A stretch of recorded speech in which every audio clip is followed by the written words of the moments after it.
למה. אני יוצא ונכנס שוב דרך האתר, וזה מוביל אותי לידידה דרמה. לא נורא, אדוארד, תדבר בצורה הזו. אני אעשה את ההקלטות ואת שיתופי המסך ואתה תפתח. תודה. אוקיי, אתה יכול לפתוח.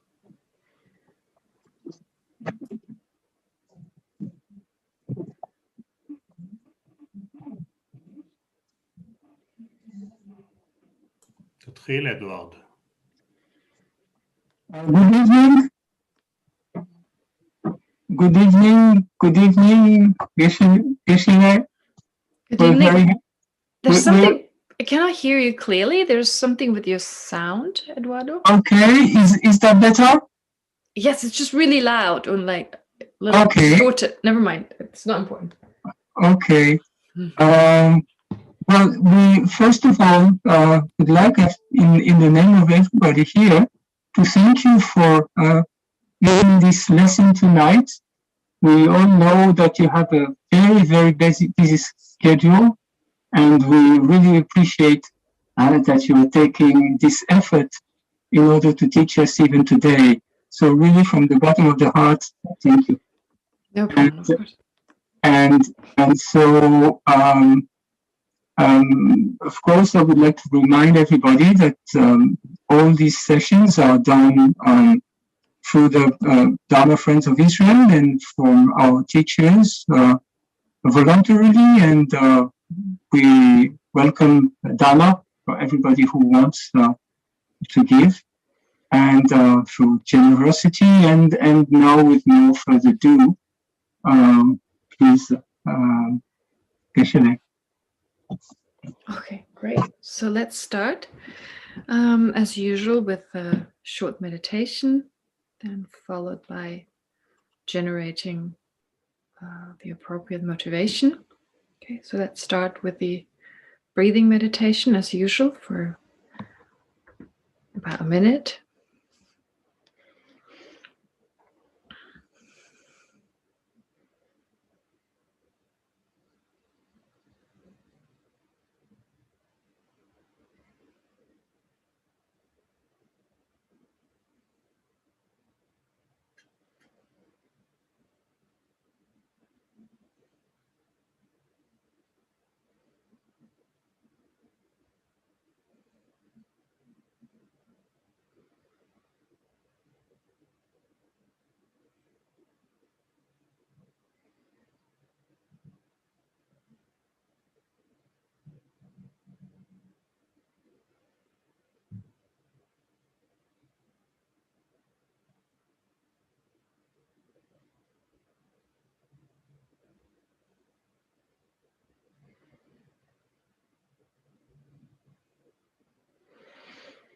And then, as usual, visualize in the space in front of you in order to be inspired and to generate determination to reach that same goal. Visualize the Buddha,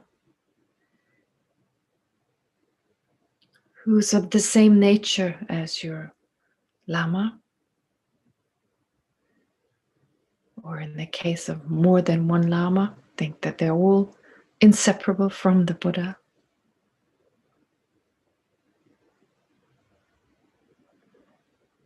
Who's a manifestation of the enlightened qualities of great compassion, great wisdom, and so forth.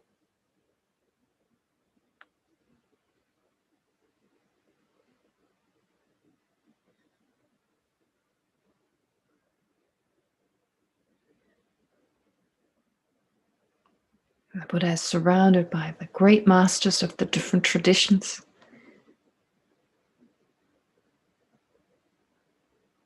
The 17 Nalanda masters, like Nagarjuna, Ayadeva, and so forth.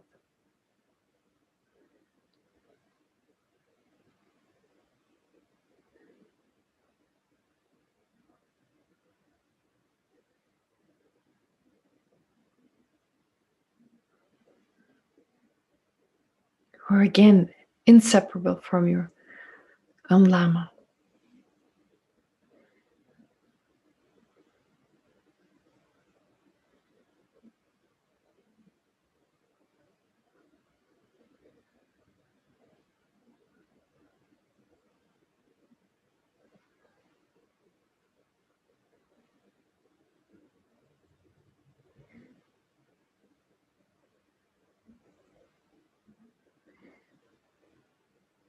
In order to generate the right motivation, visualize that you're also surrounded by all sentient beings.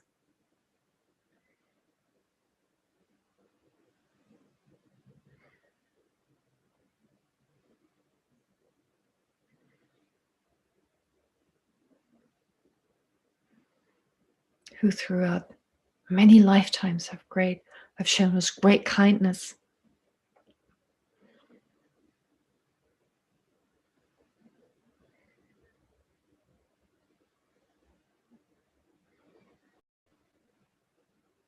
You've been our mother endless times.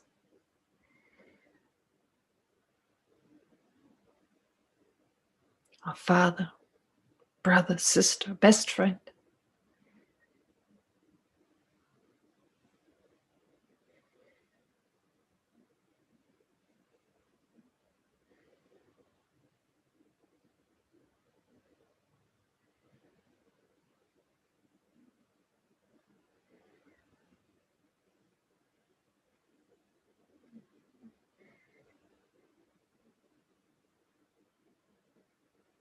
And who are suffering right now, experiencing confusion, fear, aversion, hatred, worry, pain, and so forth.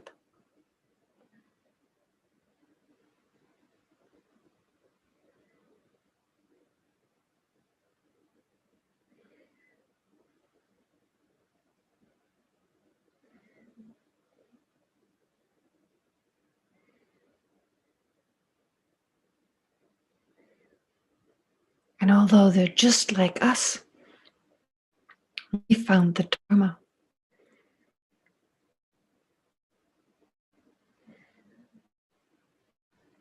We found a way to free ourselves and others from all suffering.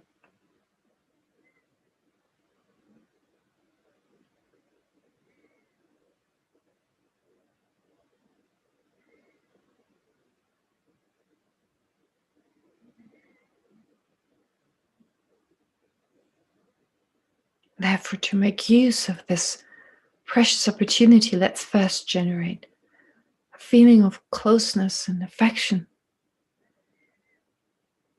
for all these living beings.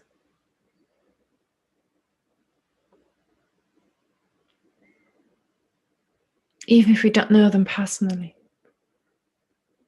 just the sense of closeness, acceptance.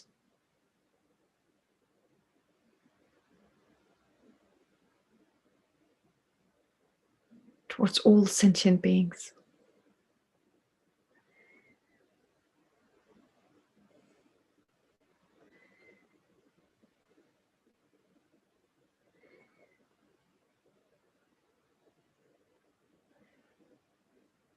And that affectionate love then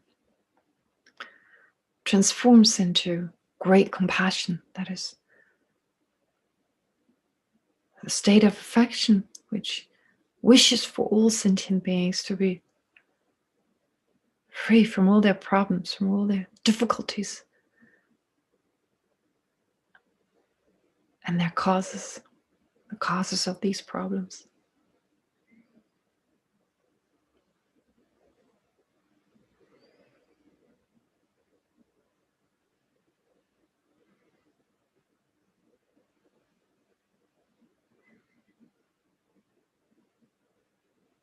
And as it grows stronger, it becomes the wish, may I be able to protect all sentient beings from their suffering and the causes of suffering.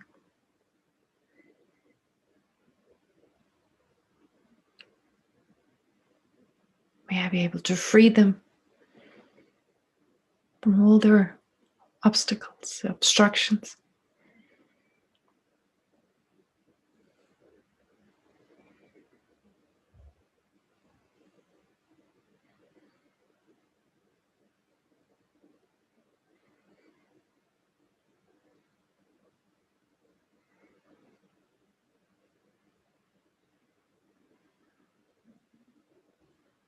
And then this great compassion turns into a special altruistic attitude, which is the determination. I will do whatever I can, no matter how long it takes, how hard it's going to be, to lead all sentient beings out of their suffering, out of their misery. I lead them to a state of liberation.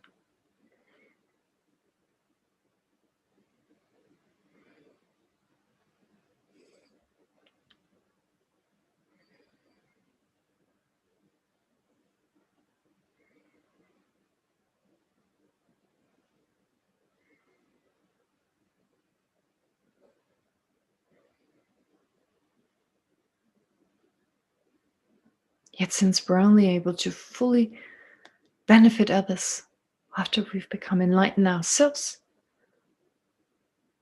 let's generate the determination to become fully enlightened for the welfare of all sentient beings.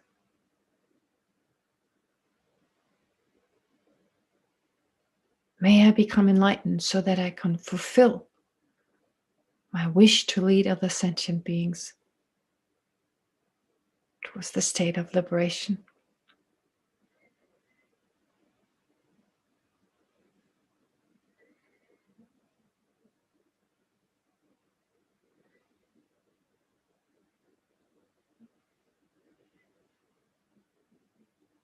And it is with this motivation that I will listen to, reflect upon, and meditate on Chandrakirti's entry into the middle way.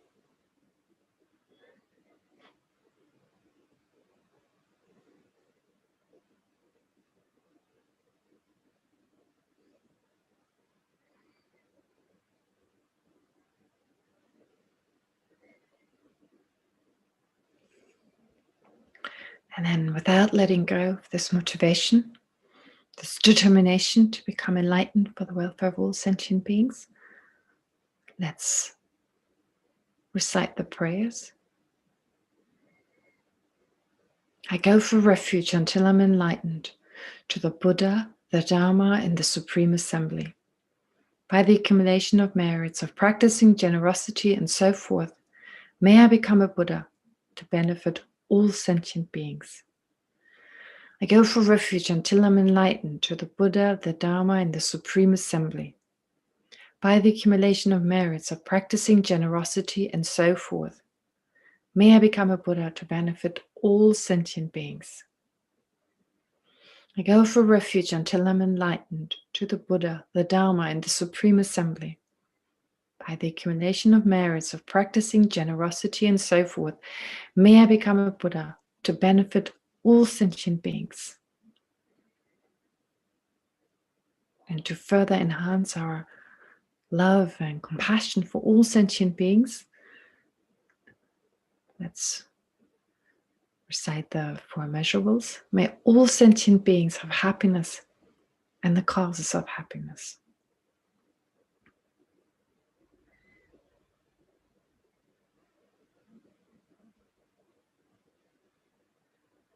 May all sentient beings be free from suffering and the causes of suffering.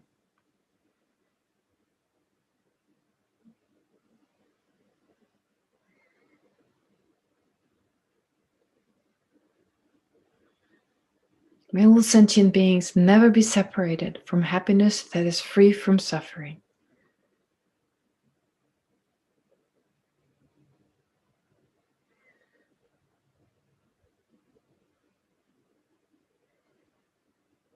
May all sentient beings abide in equanimity, free from attachment for friends and hatred for enemies.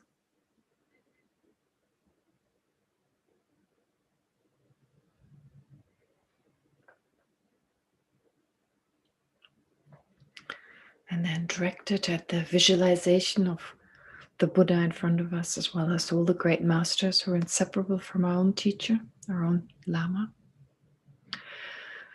Reverently I prostrate with my body, speech, and mind.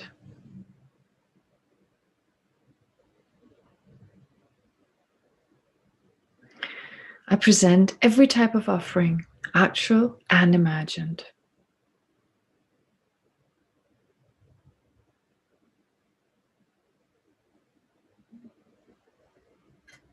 I declare all my negative actions accumulated since beginningless time.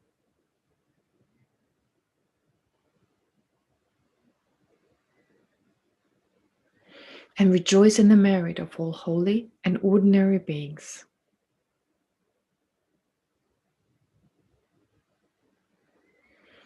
Please remain until the end of cyclic existence.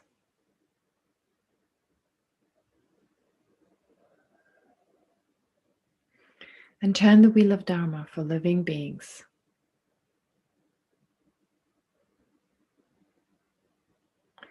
I dedicate my own merits and those of others to the great enlightenment.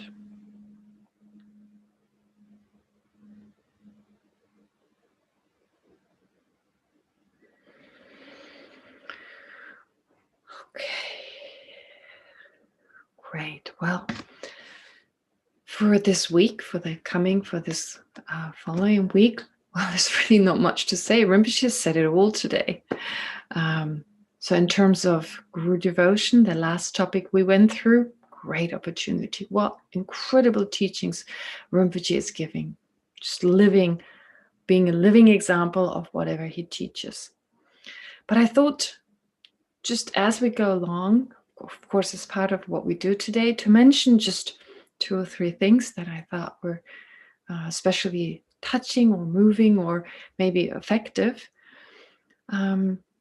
Also, of course, as part of our own practice, and I keep talking about it, to generate love, compassion throughout the week, the weeks to come, as the best means to be able to cope with our own problems, to find more peace of mind, cope with our fear, our depression, and so forth. And of course, we shouldn't fool ourselves. We're not bodhisattvas, although we generate this mind. May I be able to become enlightened? Well, that's just the beginning. That's, well, I don't know about you. Of course, in my case, of course, it's nothing like bodhicitta in any way. But trying to generate it again and again, we're moving in the right direction. In that, maybe even personally, we'll be able to see some benefit. We'll be able to, generate more peace of mind, a more of an inner well-being, and already that motivates us to continue on. And Rinpoche, again, he spoke so beautiful about the fact that, well, to generate this wish for all sentient beings to be happier and to wish to become enlightened for the welfare of all sentient beings, well, it totally makes sense since every sentient beings can become enlightened. And so I was thinking of the quote that Rinpoche gave from the Bodhisattva's Way of Life. When you quote, I'll read what Rinpoche said, so that if they bring forth the strength of perseverance, even bees and flies and mosquitoes and grubs, they will gain supreme enlightenment so hard to find. So again, to remind us, everyone, we ourselves have the potential, and even mosquitoes and bees and flies, they all have the potential to become fully enlightened. And so for ourselves to be more determined, I need to become enlightened. I can become enlightened. Rinpoche gave beautiful reasons today. He set it forth beautifully. There's a lot of reasoning we can apply. There are the teachings themselves. And so in our interaction with other people, when we're with others in particular, to remember what Rinpoche has taught about, well, the reason for interdependence of all phenomena, that our own well-being is dependent on the well-being of others, that love and compassion bring inner peace and so forth. So in dependence on all these factors, that we then generate, well, first of all, a mind that commits no non-virtuous actions, and if possible, to generate a mind that benefits others, that is there for others, that puts others before ourselves, possibly, if we can manage that. So to reduce our self-grasping, our self-cherishing. Actually, someone sent a question with regard to self-cherishing and self-grasping, and it seemed pretty urgent, so I wanted to address this just quickly because it can be a little bit misunderstood. There can be a misunderstanding. The question is basically, well, this person says they've understood that the self-cherishing, even an arhat can have self-cherishing, but then self-grasping no longer arises. So just to clarify this question, in general, there are two views on this. There is the view that self-cherishing, as we usually talk about it, self-centeredness, if we use the word self-centeredness to describe that state of mind, self-cherishing is the Tibetan word, or literal translation of the Tibetan word.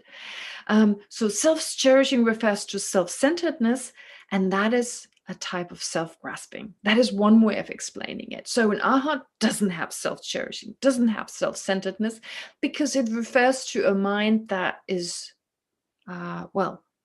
it refers to a mind that is attachment or rises from the attachment to the I, attachment to the self, or is attachment to the I. That is one view. But there is another view that there are two types of self-cherishing. There's this self-grasping type of self-cherishing, and there's another type. Now, His Holiness the Dalai Lama usually speaks of the latter type. His Holiness, during many teachings, has described self-cherishing in the form of a self-grasping, which is the type of attachment just described, and an arhat has eliminated that type of self-cherishing. But then His Holiness talks about another type of self-cherishing that is not necessarily, well, it's like initially our self-cherishing is such that is self-grasping, but then once we become an arhat, that self-grasping aspect of the mind, that falls away. And there's just the wish to look after ourselves, the wish to work towards our own liberation. This is not out of selfishness, self-grasping. It's not out of any afflictive emotion. But it's also not this kind of altruistic, I want to be there for all sentient beings. That is, I want to become enlightened for the benefit of all sentient beings. I want to liberate all sentient beings from their suffering. It's also not that type of mind. It's a virtuous type of mind that wants to be liberated, for instance, is that drive to be liberated. That is sometimes described as self-cherishing, but it's not negative. It's not a negative type of mind. And in fact, it's not something you want to abandon or overcome, because it leads you, like, for something to be abandoned, to be overcome, to be eliminated, well, it has to be something that keeps us from becoming liberated, from becoming a Buddha. And it doesn't do that. It's not like a non-virtuous type of mind. So in order to become an arhat, in fact, you need to have that type of mind. And that is also described as self-cherishing. So, as I said, sometimes self-cherishing only refers to the self-grasping, and sometimes self-cherishing takes on a wider meaning, the way His Holiness often uses the word, not just the self-grasping, but also the mind that is intent on benefiting ourselves in a very realistic way, not driven by a misapprehension of reality, including the wish to become self-liberated. For a bodhisattva, well, once someone has become a bodhisattva, that person is less influenced by that type of mind, the type of mind that wants to be liberated, just wants to reduce one's own suffering and so forth, but mainly motivated by the wish to benefit all sentient beings. So it's just a different type of motivation, but not to say this type of self-cherishing, the latter one I described right now, even the continuum of an arhat, that even arises in the continuum of an arhat, that this is something negative. All right, so I hope I've kind of clarified this a little bit. It gets slightly confusing if we're not aware that the word self-cherishing can be used in different ways. So I just wanted to clarify this. All right, I hope I've answered this question. So if not, please ask again. Okay, but having said all this, I think our homework, our job for this week, it's love, compassion, of course, the way Rinpoche today explained it. And if you weren't there, listen to it. It was so beautiful how, based on this particular verse, Rinpoche's teaching, Rinpoche taught about how in dependence on understanding dependent arising, we generate love, compassion, which benefits ourselves, but also, of course, benefits other sentient beings. All right, now I want to return, of course, to the text. And I had this idea, well, we've come quite far. I know we haven't come that far, but anyway, it's the 6th chapter that's most extensive. The rest is pretty quick after that because the remaining chapters have only a few verses. Now, what I thought to do was just a quick overview, and I like to do these overviews so in order not to lose sight on what we're doing. So we've been talking about, well, the entry of the middle way consists of actually 11 chapters. The first 10 of those deal with the 10 perfections, the 10 paramitas. Of those, we're familiar with the 6 paramitas. And on top of those 6, you have a further 4, which is skillful means, the paramita of skillful means, of strength, of power, of resolution or prayer, and of primordial wisdom. All these are qualities of a Buddha. And in each chapter deals with one of those qualities in particular. So here, the 6th chapter deals in particular with wisdom.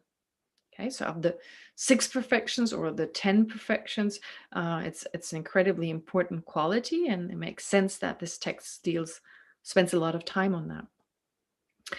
And with regard to the first chapter, well, the first chapter, of course, it pays homage to great compassion, and then it explains, well, to put it shortly, it mainly talks about the quality of a bodhisattva on the first level, in the sense of the first level of a bodhisattva who's realized the ultimate nature of all phenomena directly, who's reached what's called the ultimate bodhicitta, realizing emptiness directly, and who's now attained that first, what's called the first bhumi, of 10 bhumis towards enlightenment. So those 10, he's now reached the first bhumi, and based on that, well, mainly engages in the practice of generosity. This is what the first chapter describes, the qualities of someone who's on that first bhumi, and what is this practice of generosity as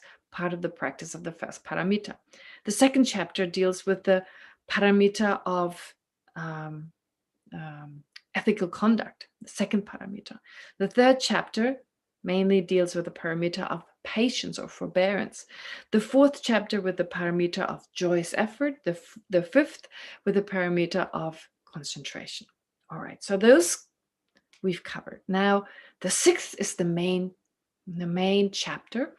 And what we've learned so far, we've had, well, dealing, of course, here with wisdom. So the first 7 verses of chapter 6, we've dealt with wisdom, such as, well, what is wisdom? What is the kind of wisdom here? The wisdom understanding reality. What is the need for that wisdom? Who's the best vessel to teach about this wisdom? What is the result? And basically, the text also asks those who study about the 6th chapter, please pay attention. Okay. Now, since wisdom refers to a special type of wisdom, well, as I already said, it's defined by its object, which is the selflessness or emptiness of all phenomena. And therefore, the text now proceeds to explain of the two, selflessness of person and selflessness of phenomena. It proceeds to explain selflessness of phenomena other than the self. So, including the aggregates.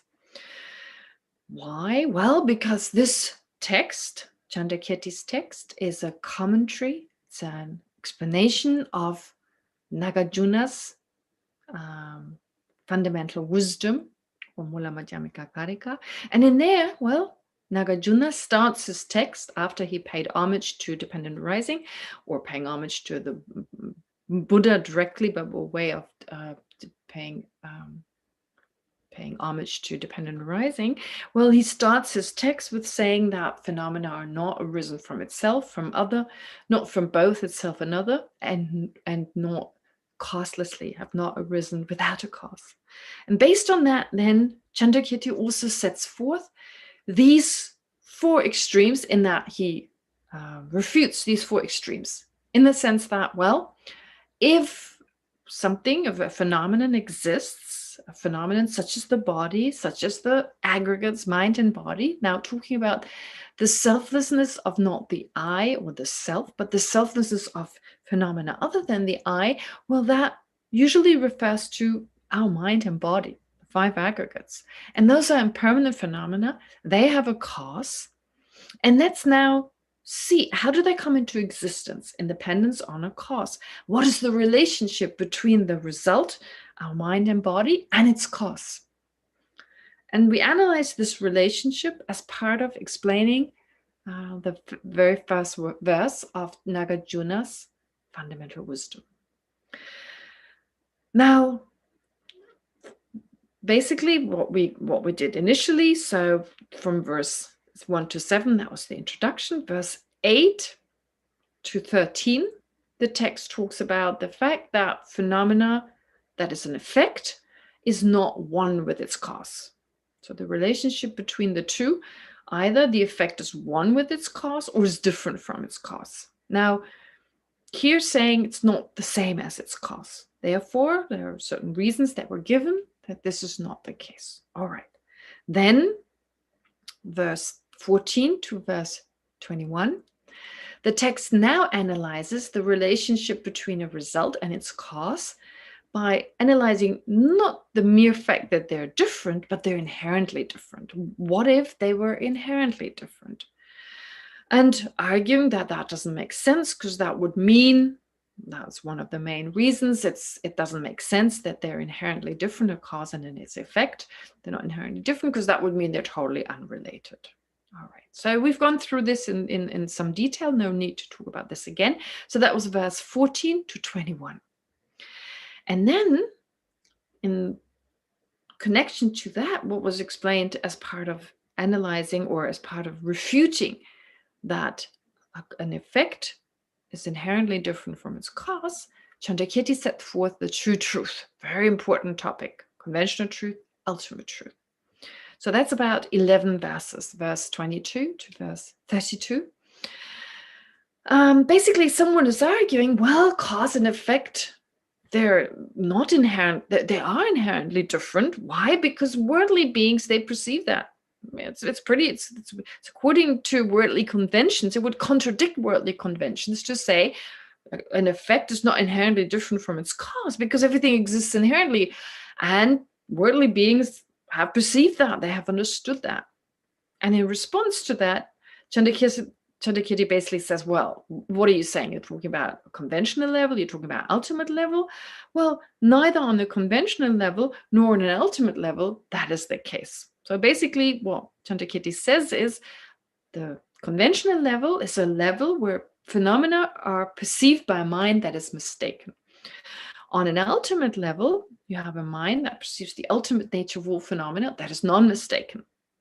Now, on a conventional level, since everything that we perceive is mistaken with regard to inherent existence, like no way worldly beings have a correct mind that correctly realizes and understands that phenomena exist inherently. It couldn't, because it's mistaken with regard to that.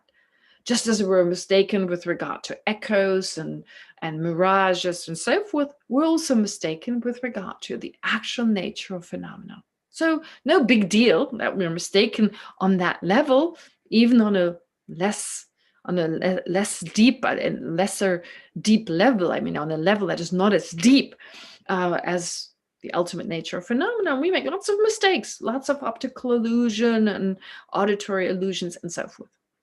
Now, therefore, he says, on an ultimate level, nothing exists inherently, and that level we can trust it, because the mind that realizes the ultimate nature of all phenomena is non-mistaken. Okay. So therefore, in verse 32 then, he says, moreover, so after explaining all this, and I just cut it short, Chandrakirti explains all this in verse 32. He says, well, by the way, you thinking that worldly beings actually naturally have a sense that everything exists inherently, well, that's not true after all, because that would mean sentient beings would perceive a cause and its effect as being totally disconnected. If they naturally had the sense that they're inherently different, well, that would mean they have a sense that they're disconnected. And that's not true, because there's definitely a sense, a father has a sense, this is my son, I've created this, this is my son. There's a connection between cause and effect. The same is true for someone planting a tree. Therefore, we don't actually have an innate sense that a cause and its effect are inherently different, because that would mean they're disconnected. So these are more philosophical views that arise out of this instinctive sense that in general things exist inherently. All right. And then in verse 32, Chandrakirti kind of concludes this previous refutation that Chandrakirti went through before he explained the true truth. Therefore, phenomena are neither the cause and its effect. A cause and its effect is neither one nor is it inherently different, and therefore we've overcome the extremes of nihilism and reification. So this is just a short summary of what we've done so far. We've then gone through the 4 consequences and have done so extensively. No need to go through them again. That was verse 34 to 36, which is really the essence of the emptiness as it is described as part of the true truth, the ultimate truth, and therefore the essence of the Prasangika view. All right. Now, having explained all that, then the text goes on to say it has therefore dealt with, the 2 extremes. We've overcome, or we've dealt with the extreme of nihilism, the extreme of reification or permanence. Now, what about if phenomena do not exist inherently, which helps us to understand the 2 extremes or overcome the 2 extremes? How about cause and effect? In particular, we've dealt with cause and effect. How can we account for cause and effect? In the sense, in particular here, not just seed and sprout, which is, the sprout is the direct result of the seed. So after the seed stops to exist, right away the sprout arises. Okay, so there's no difficulty there. But how about cause and effect when they operate on the basis of the mind? And not just that, but the cause exists a long time before the result actually manifests. Then it becomes much harder. How does that work if things don't exist inherently? Of course, Chandrakirti argues, since they don't exist inherently, it works perfectly. If it was the way the other philosophical Buddhist schools would like to assert, then if a phenomena existed inherently, you couldn't have a cause, you couldn't have a result. Phenomena would be totally fixed and could not interact with one another. All right.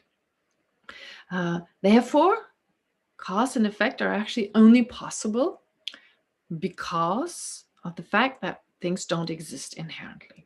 All right. Now, this is what we got to last time.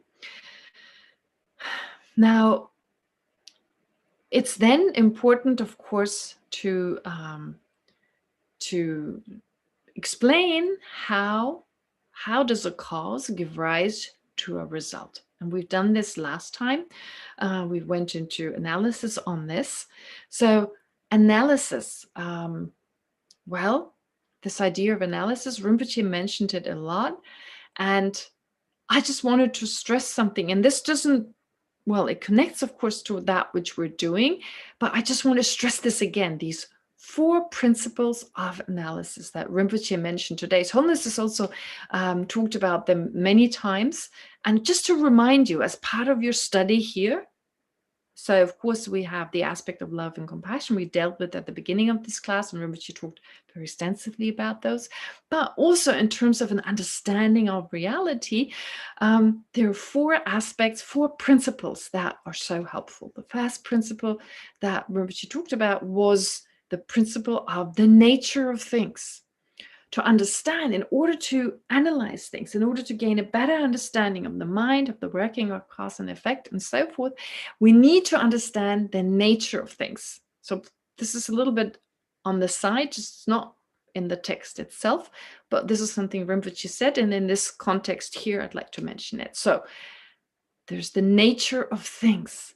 there's nature, and I'm not talking about inherent nature. This is just on a conventional level, but nonetheless, we can talk about the nature of something. For instance, the nature of water is to be wet. The nature of fire is to be hot. Is to be hot, to have a certain temperature. Now, that is just the nature of things. It's conventional, of course, to be stressed. Okay, that is important to understand. And then there's the second principle. The second principle to consider is dependence. Dependence. And the third is function. Now, Rinpoche mentioned dependence second and function third. Now, for the sake of just explaining it, I'll mention, and it's usually explained in that order, but to mention function second, now based on the let's say fire, its nature of being hot, it performs a certain function. It boils water, as Rinpoche said today. It boils water. Okay, so it gives rise, or it has the function of causing the boiling of water. Likewise, there's the principle of dependence. So independence, therefore, on the nature of fire, which also includes the function of fire, independence on that, we have hot water or something burns and so forth. And that takes us to the fourth principle, the principle of logic. Because the first three are the case, we can now see a logical connection between this and that. Because there was fire underneath the pot, therefore the water got warm, the water got hot. Because the cloth fell onto the fire, it got burned. So this interconnectedness of things, due to their nature, due to their function, there's an interdependence, which therefore also leads to a kind of logic in that there's consistency with regard to, well, fire, burning cloth, boiling water in a vessel, and so forth. So it leads to a kind of logic, a consistency, laws of nature that we can understand through the application of logic. All right. So these four principles are so important and they're so beautiful in their application. I just wanted to specifically stress them and to maybe give you another example. Well, in terms of the nature of our existence, and again, this is a little bit off subject, but we really need to understand that our existence right now is in the nature of suffering. So let's not be unrealistic. Let's not look for lasting happiness in this relation and in this possession and in this and that. And we just have this habit to always seek in some lasting satisfaction.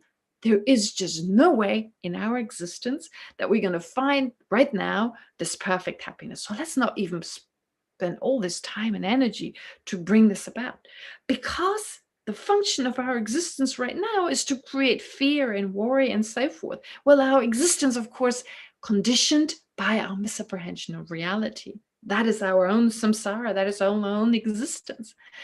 And so it is a dependence on that we have problems, etc.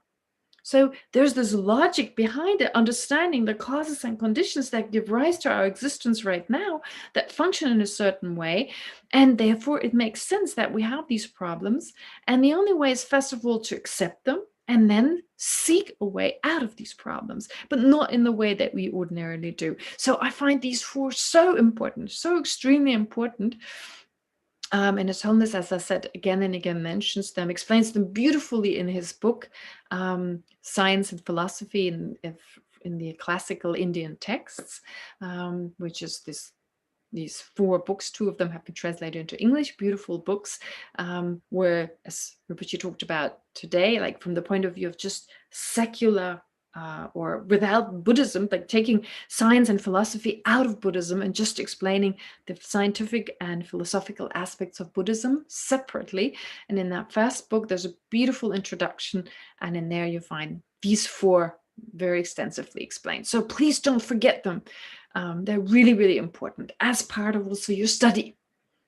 The principle of nature, the principle of function, the principle of dependence, and the principle of logic. Very beautiful, very important. All right, but returning to what we're studying now.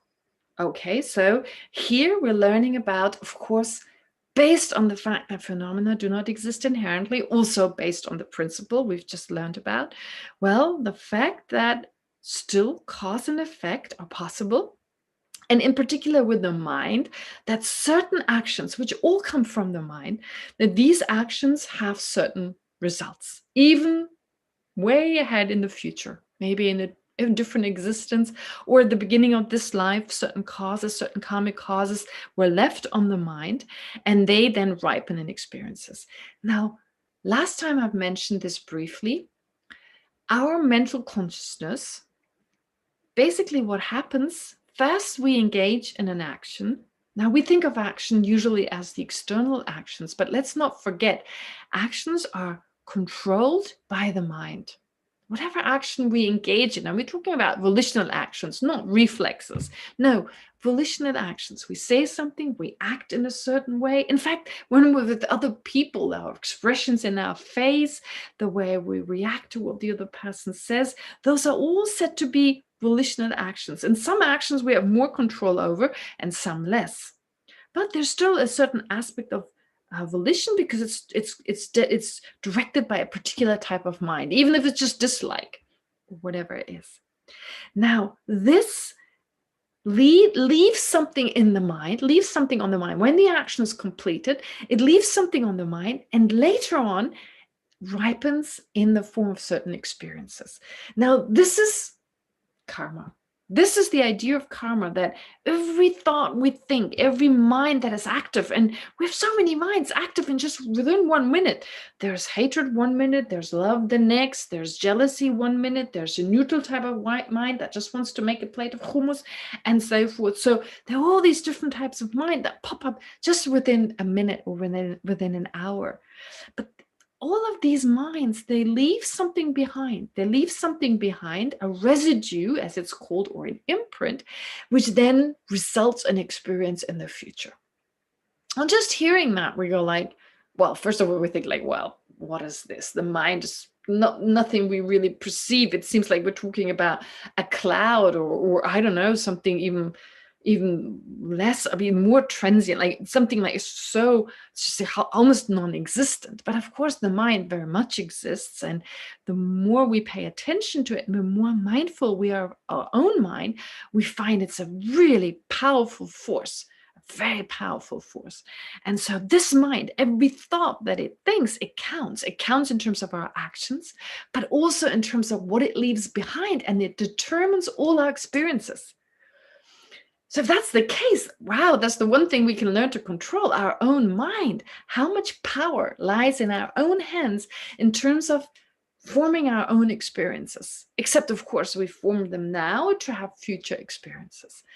But we need to first learn that this is truly the case. And that is actually really subtle. It's really subtle, as in like how each thought, what is exactly the experience of that in the future? Well, that is very, very subtle. And as the text shows us, well, we shouldn't think about this too much. We shouldn't give it too much thought. And it's so subtle that actually just a Buddha understands it.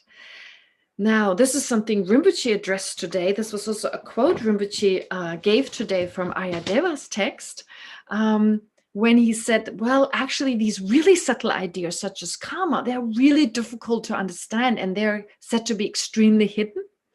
And we rely on the word of a reliable person in order to understand them. So who do we rely on? We rely here on the Buddha. Well, why should we rely on him? Like, come on, what do I know about the Buddha? And so what Rinpoche said was, well, the Buddha taught emptiness. He taught something so unique, dependent arising and emptiness. And if someone teaches this from his own accord, I mean, like from his own side, not in the sense of inherently, but it's not like someone taught it to the Buddha and then the Buddha passed it on to us. No, he came to that conclusion that phenomena exist in that way. He realized it through his own power and then passed it on to us. So if someone is able to do that, we can actually trust such a person when the Buddha talks about the subtle working of cause and effect. So Rinpoche gave this quote from the 400 verses. Whoever doubts what the Buddha said about that which is hidden, So here, extremely hidden. Should rely on emptiness and gain conviction in him. To understand, wow, someone who taught that can gain conviction. I just thought to go briefly, just remind everyone of these precious quotes that Geshe gave. Anyway, so the point is therefore, with regard to the subtle working of karma, the subtle working of causes and their effects. Now, how does it work? How does the mind now hold on to? I mean, how can something continue and then later on ripen in the form of an experience? It's all mental, all right, we get that, but there's this long gap and the mind is changing. Now, as we've had in the Chittamatra school, they set forth this idea of foundation consciousness, of foundational ala vijnaya, as it's called in Sanskrit. Thupten Jinma uses the word foundation consciousness. So they set forth this mind, which the Prasangika school doesn't accept, but it helps to think along these lines for some time, because then the idea of some residue, some imprints left on the mind, we become more familiar with it. Our mind becomes more flexible when it comes to those ideas. We can become more accepting of those ideas. And once our brain has, I don't know, formed new pathways to understand this, then even if we take away the idea of a mind basis of all, or foundation consciousness as it's called, it's fine. It still makes sense, and we don't need that mind. So I gave the example last time of using, I don't know, like a swimming tube. I called it a yoke. No, it's like a swimming tube or a ring, or to use like training wheels on a bicycle, or use these water wings. These water wings that you use when the children wear them when they go into the water, that you just use as a means to eventually, be able to swim on your own, or to be able to cycle on your own. So likewise, there are these ideas we get used to. We get rid of these ideas, but it leaves an understanding behind that is still totally valid. What is that understanding? Well, that our mind is such that every thought leave something behind. Sometimes it's just neutral, so no big deal. But sometimes it can be extremely virtuous, extremely non-virtuous, and in that way create our future experiences. So how does that go about? Last time when I talked about, and I actually made a mistake. I made a mistake in the way I used, not surprising, I make mistakes all the time, but I used the wrong word. Actually, if you look it up in the dictionary, it's not considered to be the wrong word, like cessation or ceasing. But in Buddhist philosophy, it's the wrong word. So what happens? What is the wrong word I used? I used the word ceasing. Now, the ceasing of an action. Now, the ceasing of an action is not the cessation of the action from a Buddhist point of view. This just requires a short explanation. Let's say I'm killing someone. I'm in the act of killing someone. I'm in the act of stealing something, for instance. Then the act of stealing stops. That is the stoppage. That is the cessation of this act. It's now over. I'm no longer stealing anything. That first moment when it's over, it's called the ceased state of that action, or the stoppage, or the cessation of that action. It's no longer there. But it's not the ceasing of this action. Why? Because we need to distinguish between something ceasing and having ceased. Ceasing and having ceased. When has the action ceased? The killing. Well, when it's over. Then the action has ceased. It's over. But while it's going on, it's ceasing. It's ceasing while it's going on. All right. It's actually on its way out. Right now, it sounds terrible, but we're actually dying. We're actually ceasing in the sense we are moving towards the state when we're totally gone. So right now, we're disintegrating, as in like moving closer towards the moment when we're actually gone. All right. So that's the moment we're gone. At that moment, we're no longer moving towards our own destruction, but we have been destroyed in that sense. All right. So to be very precise, like ordinarily in everyday life, we use these words interchangeably, having ceased, seizing. All right, that's okay. But to be precise, while you're doing something, this action is not only taking place, but it's also ceasing. It is disintegrating from moment to moment, moving closer to the moment when it's disintegrated, when it's no longer there. So when it's no longer there, it has disintegrated. When it was still there, it was disintegrating. Okay, so just to point out that last time I talked about the ceasing of the act of stealing, for instance. I should have said the cessation of the act of stealing. So you steal something and then the act is over. That is called the cessation of the act of killing. But it has a continuum, like any impermanent phenomenon. When it stops, it transforms into something else. All right, it becomes something other. So what does it become? What is this act of having stolen something? Well, it transforms into the cessation of the stealing. And that in the Prasangika school is said to be impermanent. Okay. In the other Buddhist schools, they say it is permanent. It's just the stoppage of this. It's just the end of the stealing. It's just permanent. They say, well, it's gone. That's it. But from a Buddhist point of view, and it's a really difficult point, this is one of the 8 difficult points, it's not that simple. There is a continuum. It's a continuation, merely labeled, of course, but still a continuation. So that continuation is actually that which we call the imprint. It holds a potential.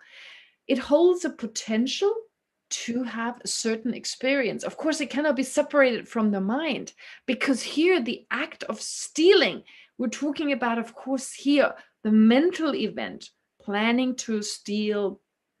Here we're talking mainly about mental events. Here the mind-only school anyway, talking about mental events. So the Prasangika school says, yeah, there are these mental events that accompany the act of stealing. So here the mental act of stealing. Once it's over, then this act of stealing transforms into the stoppage of that stealing. So we label end of stealing on the basis of the stealing no longer taking place, but still holding the potential for an experience. And that remains with the mind until the causes and conditions that are also required for that potential to ripen now in the form of an experience. An experience, let's face it, experiences are mental. They're mental experiences, okay? Something happens around us and everyone reacts differently. One person thinks, great, how wonderful, lockdown, yeah. And the next person goes, oh, I hate it. And the third person goes, oh, I don't care, I couldn't care less, whatever, lockdown, no lockdown. So what is it? Is a lockdown positive, negative, or neutral? No, it's not. It's dependent on the person experiencing it. So depending on the lockdown itself and then particular karmic condition and other causes. It's not just that. Other causes coming together. There may be the experience in some moment of feeling depressed about it, feeling delighted about it, feeling neutral about it. So all this coming together, therefore, ripens that potential. Therefore, we don't need anything further. We don't need inherently existent causes and conditions. This is just labeled and nonetheless conventionally existent. So there was an action, a mental action, that was stopped, the stoppage, the cessation, having ceased, that action having ceased, that is impermanent. It holds this potential for an experience. And because the mind continues, although it changes all the time, but it's inseparable from that potential. And at some point, that mental consciousness, since it's still the same continuum, well, it has certain experiences in a future life and so forth. And we don't need a mind basis of all. This idea, okay, now after the action is over, you leave a concrete imprint. seems this is how the other schools talk about it. I mean, of course, based on the Buddha taught these schools based on our very strong sense of something very concrete. And if you talk about imprints, they better be really concrete. And the mind, the way the Buddha puts it forth initially, seems to be really concrete. So it's only with the Prasangika we get a better sense that it's only just labeled, it's just conventionally existent, etc. But initially we need concreteness. We need this because we are so used to it that way. Now, as I said, the Chittamatra school, they say there's a consciousness, there's a mind that keeps all the imprints, and they are carried on. It's almost like, I don't know, some you have like all these clouds and they're all like coming and going, but you got this bird that's carrying something very solid, right, over the over the ocean or whatever. So it seems like this mind basis of all is like this solid bird that's flying through the clouds that's holding on to, whatever, the imprints in this case. Okay. But the Chittamatra say we don't need this. It's not necessary. All right. So this is where we got last time. Where did we get to? 41? No, 42. Oh, yes. We discussed verse 39. Since actions do not cease, they remain potent, even in the absence. All right, so since actions do not cease in an intrinsic manner, they remain potent, even in the absence of such a foundation consciousness. So, indeed, in some cases, the acts themselves may have long ceased, long gone. This cessation they've long gone, as like their cessation has been going on for a long time, yet their effects will come about without fail. This we should know, this we should understand. So the way I just said it forth, that was verse 39, and in verse 40 it says, how can we, like an analogy to illustrate that? Last time I mentioned about this, well, having experienced certain things in a dream, a fool may continue to lust for them even when awake. So this is describing, for instance, during our life, there are certain actions that we accumulate due to attachment and so forth. And then in the moment of death, that's like waking up, but we still hold on to this attachment. Like in a dream, we have attachment for a man or a woman. And actually, when we wake up, they're gone, that object is gone, but we may still hold on to them. We're like that throughout our lives. We experience these things that don't exist solidly, and still we believe them to be solid. And then when we're dying, that's the end of this life, is the end of all these solid objects, and we still hope we hold on to our attachment. And whatever we've accumulated, it continues on to a next life when we experience we have further experiences in a future life. So therefore, like this, after we wake up, even though the dream is over, we still hold on. So even our life's over, we still hold on to our attachment. So likewise, even from actions ceased and lacking intrinsic existence, effects will come to be. While non-existent objects are equal in their unreality. Okay, so non-existent objects are equal in their unreality. Those with eye disease perceive floating hair. So this is saying, for instance, although floating hairs, horns of a rabbit, flying cows, so they do not exist, but they appear in dependence on different causes and conditions. To some awareness is a not to others. Likewise, although volitional actions and karmic actions do not exist inherently, karmic actions, karmic results do not exist inherently, in dependence on certain karmic actions or volitional actions, certain karmic experiences arise and others do not.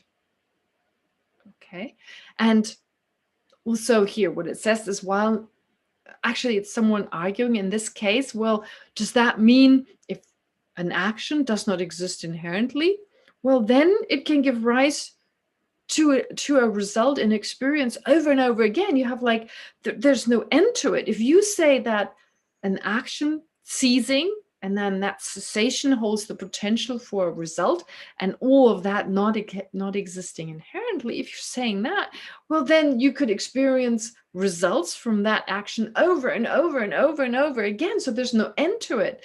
So all our experiences there over and over again experienced, because it's all just, there's nothing solidly there, and still we have an experience. So there's going to be endless experiences just from one action. And in response to that, Chandrakirti says, no, it doesn't mean that these causes are definite. Sorry, it doesn't mean that they're not definite. In other words, they are definite. Every volitional action is definite, that there's a certain process of the ripening of certain experiences, and they're limited. Certain karmic action causes an experience twice or 3 times, and then never again. Once the karmic imprint or the potential has ripened, well, it will ripen two or three more times, and that's it. And that way the karma is exhausted. Sometimes it's just one experience. So it's not like they're indefinite. And here the example, as just described, just as certain non-existent things, in dependence on causes and conditions, they can appear. So here we're not saying karmic causes, that is karmic actions, and their karmic experiences, that they're totally non-existent. No, they lack inherent existence, but nonetheless, due to certain causes and conditions, they give rise to certain experiences. A certain action gives rise to this experience, but not to something else. And they're definite in that. All right, this is where we got to last time. And then it goes on to say, as such, unwholesome effects come from dark acts, from negative acts, from harmful actions, while wholesome effects are seen to come from virtuous actions. Well, that's self-explanatory. And the wise, for whom there is no virtues or non-virtues, become free. So those who free themselves from the virtuous karma of samsara, the non-virtuous karma, well, they become free. Oh, and here it says, oh, that's the line that I mentioned before. Thus, speculation on karma and effects has been discouraged. So here the thus is a little peculiar. I'm not even sure. I don't see the word thus really in the Tibetan. So actually what this text is saying is that a coarse understanding of cause and effect suffices. We just need to understand this much, that a negative and unwholesome action leads to an unwholesome or an unwanted experience, while a wanted effect, something that we like to experience, that is seen to come from virtuous actions. So for the wise, these are all still within samsara. So for those who understand emptiness, they are able to free themselves from these limiting experiences, samsaric experiences, of course, suffering experiences, but also the happy experiences, which are still limited. They're just within the limit of our misapprehension of reality. And this much we need to know about karma. All these detailed speculations, well, they will just lead for us to be discouraged. Don't get a headache over trying to understand the subtle working of karma. That is extremely hidden. That's an extremely hidden phenomenon. And I gave you the quote from the 400 verses by Ayadeva. We can generate some understanding based not on blind faith, but an understanding based on understanding the explanation given in the text, generating some faith in that based on an understanding, based on logic. And here we need to rely on someone like the Buddha, someone who's taught emptiness. So we can definitely rely on the Buddha being reliable in that sense. Okay. Now, then, if we look at verse 43, now the question that arises here, even though, foundation consciousness exists, persons exists, these aggregates alone exist. Such teachings were given by the Buddha. So foundation consciousness, well, the Buddha taught that it exists. In the sutras that in particular set forth the mind-only view of those following scriptures, well, definitely very clear that there's this separate type of awareness that holds all the imprints. Persons exist. Here, persons exist as in like inherently existent person exists, that or in the case of the foundation consciousness more specifically, that is the person. according to the Chittamatra school that believes in their foundation consciousness, not only do they say that this foundation consciousness is the basis for all the imprints, it's there all the time, it remains unchanging, so you have a reliable transporter, a reliable vessel for all the imprints, but that's the person. That's the essential person. How convenient. We always look for a person, and there it is. And such teaching were given for those who cannot understand the most profound truth. So for those, just temporarily, for those for whom the deepest truth, that is inherent, the lack of inherent existence, is too profound, it's too soon to talk about it, well, we're gently taken by the Buddha, including ourselves. We're gently taken to that understanding. And an analogy for that is, so even though the Buddha was free of the wrong view when it comes to just I and mine, the inherent existence of I and mine, well, he did speak in terms of I and mind, as if there was an inherently existent I and mine, according to the disciples' needs. Likewise, though things are devoid of intrinsic existence, he spoke of their existence in a provisional sense. It was just an interpretative teaching. So certain teachings were just given, and that's how we educate our children. Come on, let's face it. In school, you don't teach them the deepest scientific understanding. Sometimes you just teach them something that doesn't exactly accord with reality, and based on that, they later on gain a better understanding of reality, kind of simplifying the existence of viruses. Maybe, the coronavirus got a little smiley face or like a mean kind of face, and so be careful, you got all these little coronaviruses on your hands. And so of course that's provisional, that's not true, but based on that they get used to washing their hands, etc., understanding there's something on their hands that can potentially harm them. So in a similar fashion, the Buddha gave different teachings that help us in the long term.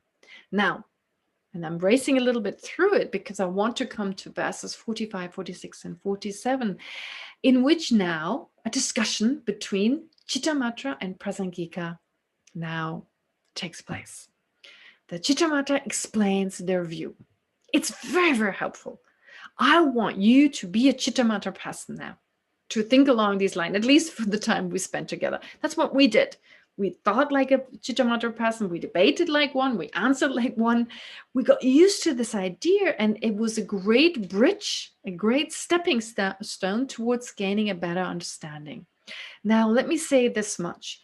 You've heard me say before, in the Vaibhashika and the Sutra school, they talk about external phenomena existing objectively, the way they appear to us. Yes, they talk about the importance of mind, but really, they do talk about it, but if you read through their material, it gives you the impression there's this world out there. Yeah, the eye doesn't exist the way it appears, but there's this external world, and that exists the way it appears. So very much putting the emphasis on this external objective existence.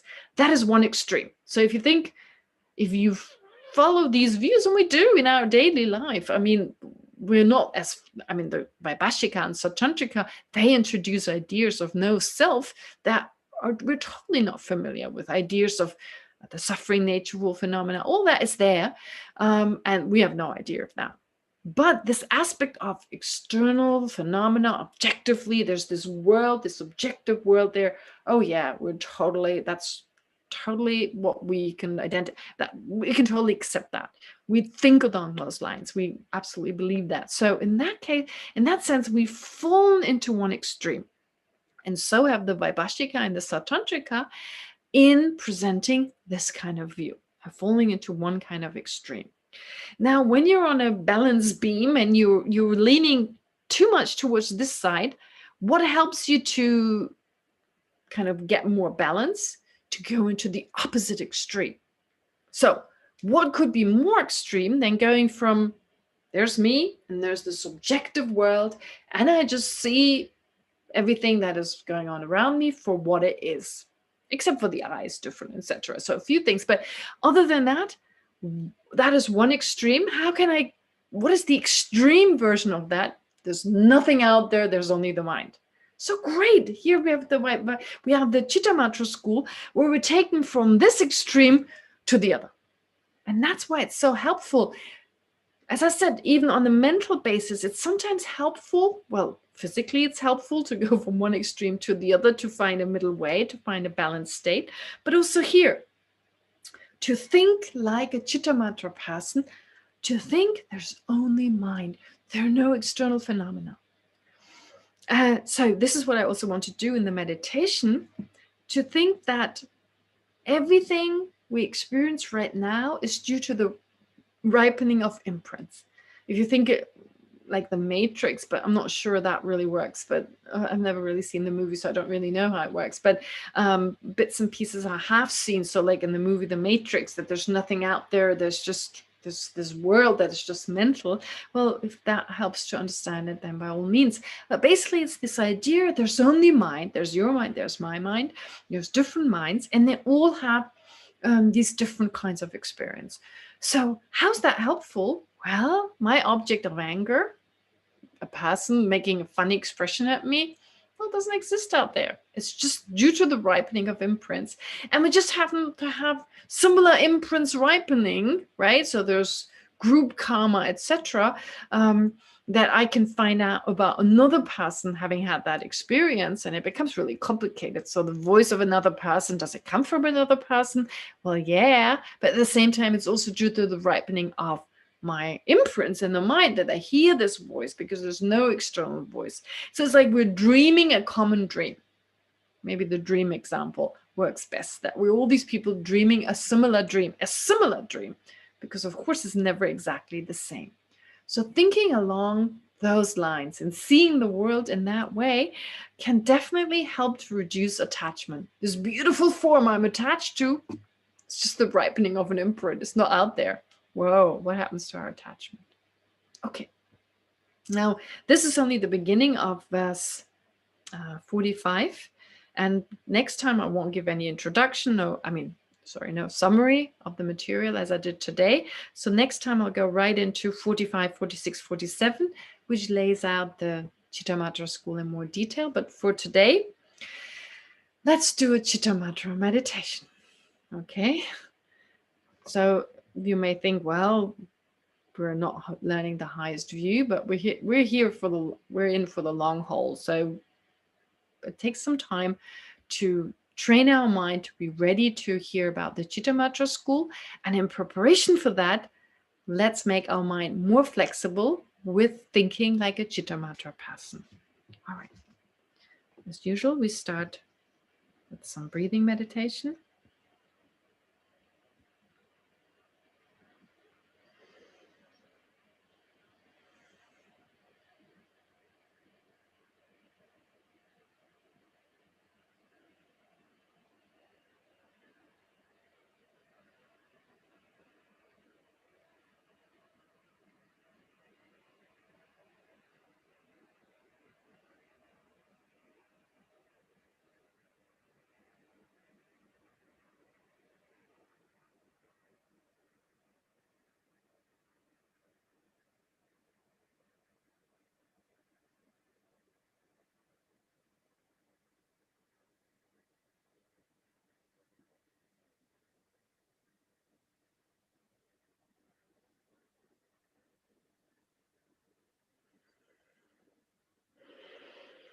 And now think along the lines of the Chittamatra school.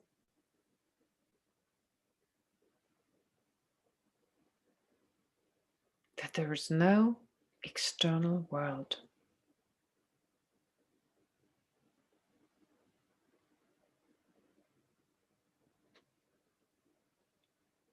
No external room, houses, cities, cars, trees.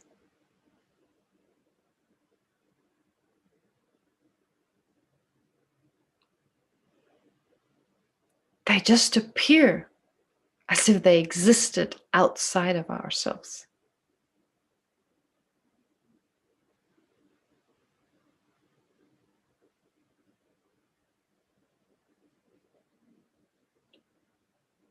But instead of existing that way, they're mere appearances to our own mind.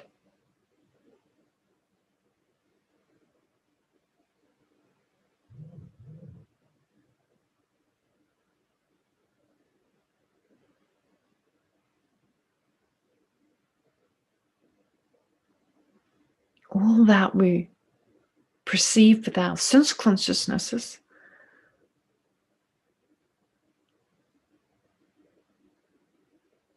are just appearances to those minds.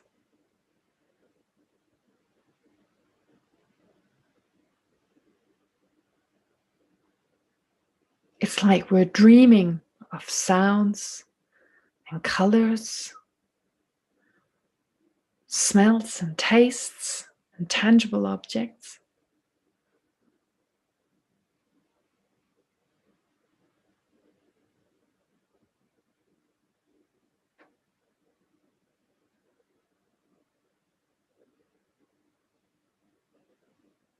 There's not even a body.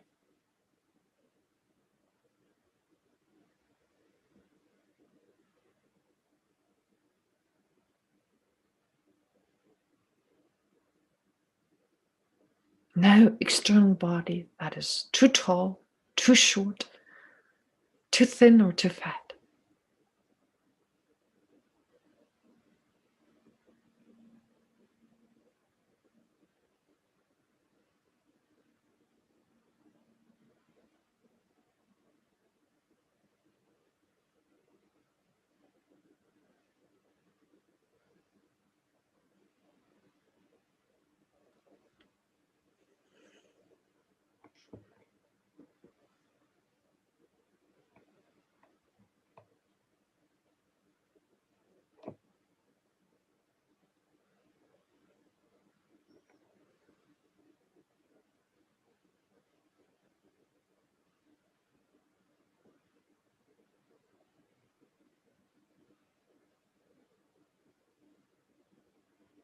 So we're all dreaming,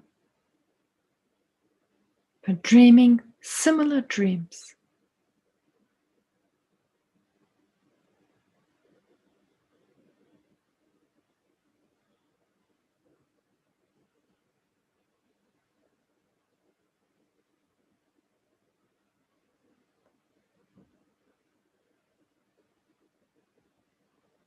And why do these objects appear to the mind? They appear due to imprints.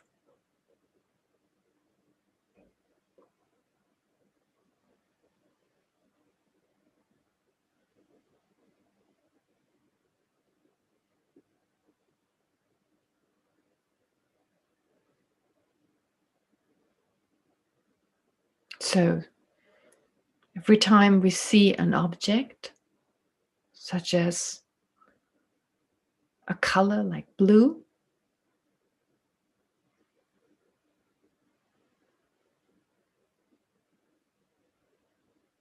that leaves an imprint on the mind.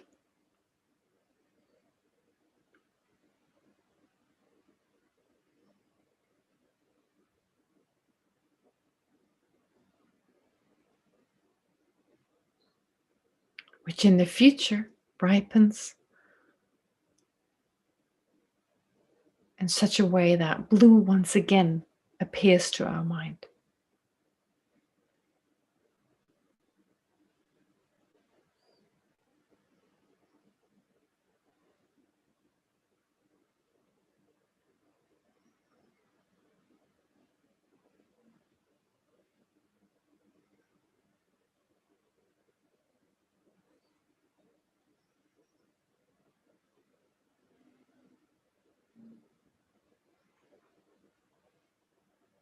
So every time we perceive something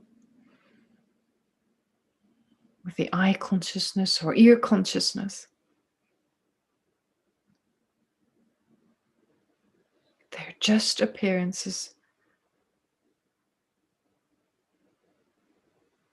to these different minds.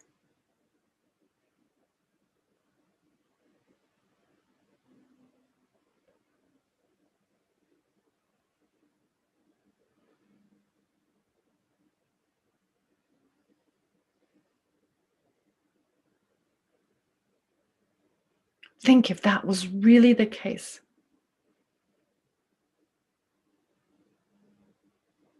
What about certain objects of attachment?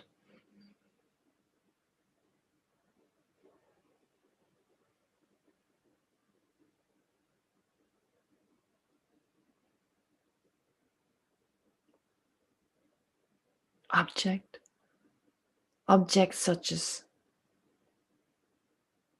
visual objects, having attachment towards visual objects, objects of the ear consciousness, attachment towards smells, tastes.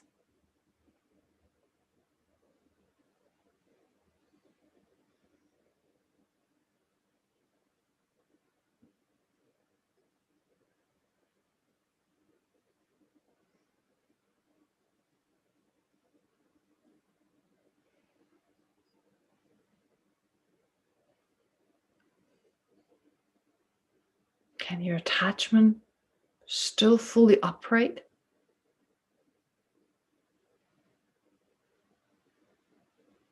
Even if none of its objects exist outside of your mind?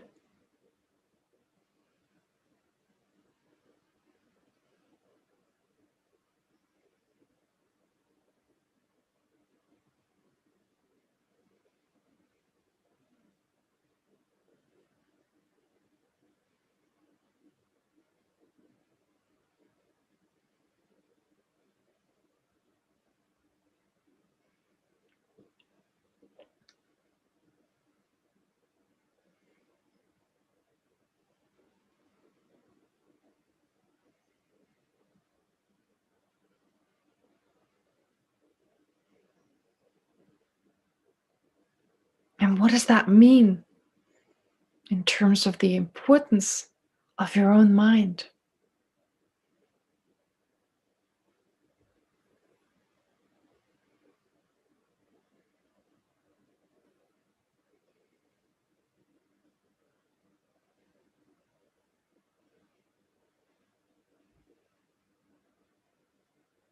Does it not take on a central role in your life, since there's nothing but your mind? In that even the objects to your mind are inseparable from your mind.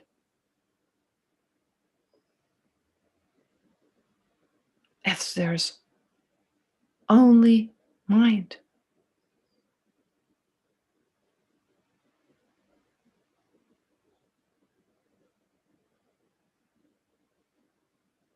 according to the mind-only school.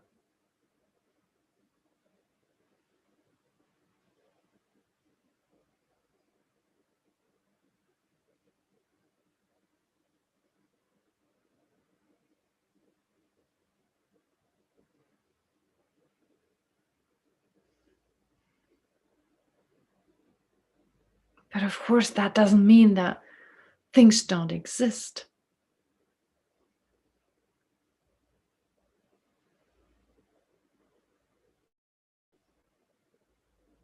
Sights and sounds, and smells and tastes, they exist, but not external to your own mind.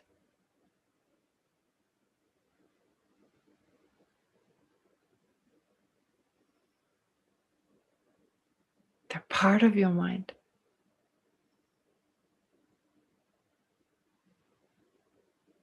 They come from your mind.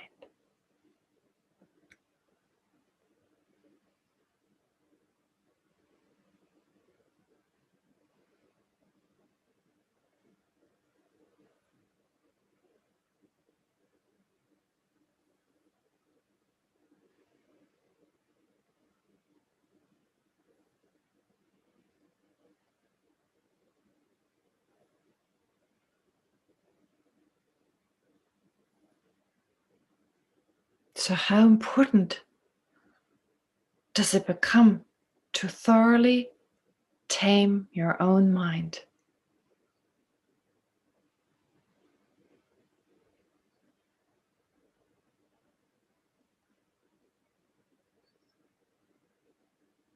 as the Buddha says in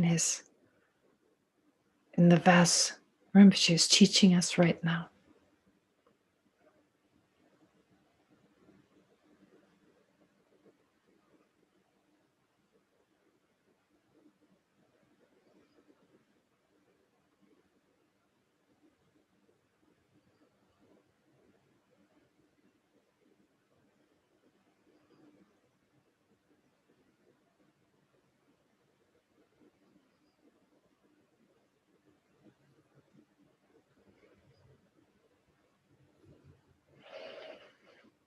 And now, in conclusion, whatever insight you've reached through this analysis, spend a moment to just focus on that feeling, that insight, and allow for it to sink deeper into the different levels of your mind.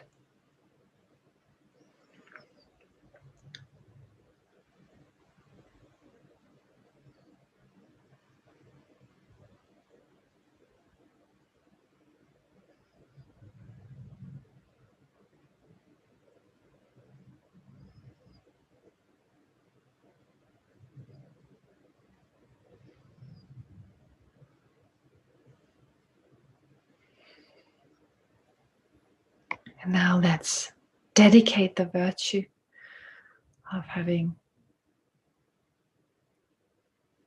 listened to the teachings on Chantakirti, on having reflected on them and having meditated on them. May that become one of the causes in the process of moving closer towards our own enlightenment for the welfare of all sentient beings. But it may also have a direct effect on the people around us, on our environment. May those who are sick, like Tali Lubin and everyone else, suffering from diseases, physical or mental nature, get better. May it help drug addicts and people in prison find more peace of mind. And of course, in the way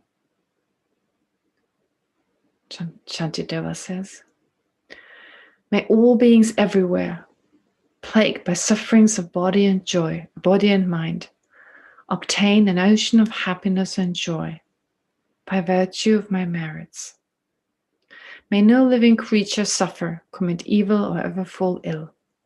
May no one be afraid or belittled with a mind weighed down by depression. May the blind see forms and the deaf hear sounds. May those whose bodies are worn with toil be restored on finding repose. May the naked find clothing, the hungry find food. May the thirsty find water and delicious drinks. May the poor find wealth, those weak with sorrow find joy. May the hopeless find hope, constant happiness and prosperity. May there be timely rains and bountiful harvests. May all the medicines be effective and wholesome prayers bear fruit. May all who are sick and ill quickly be freed from their ailments. Whatever diseases there are in the world, may they never occur again. May the frightened cease to be afraid and those bound be freed. May the powerless find power and the people think of benefiting each other. For as long as space remains, for as long as sentient beings remain, until then, may I too remain to dispel the miseries of the world.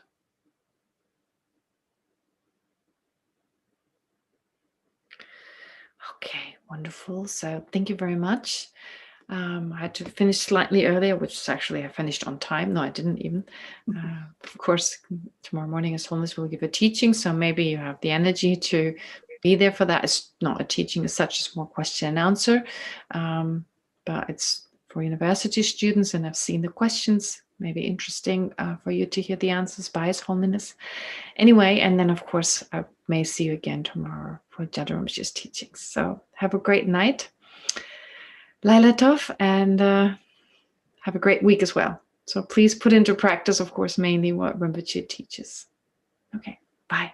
Bye. Thank you very much. Bye. Dankeschön. Geshe, gute Nacht. Bye. Thank you. Bye. Thank you, Geshe. Thank you. Thank you, Geshe. Thank you. Thank you, Ricky. Now, how to join with Rinpoche's teachings and get a past teaching as well as join for tomorrow?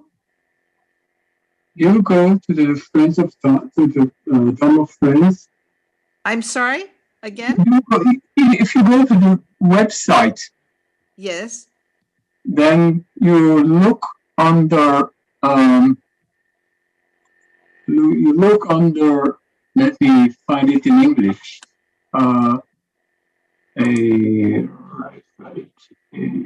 What's up here? Friends of Israel. Well, if you look, if you're at the Dharma Friends of Israel on the second rubric from the right, if you can't read Hebrew, well, I can't see whether there's something. Dharma, I'm going to do it on my phone. So I go to Dharma Friends of Israel, www.Dharma Friends of Israel. Yes. Sorry. Dharma Friends, all the IL. I'm sorry? It's the Dharma Friends of Israel. It's Dharma Friends, Dharma, Dharma Friends, org IL. That's the website. OIL? Well, I don't know how it looks on the phone. I'm only through the computer, so I guess it looks. Can I help with this? Yes. Can I help with this English? Because we speak English, both of us. Okay. Yeah.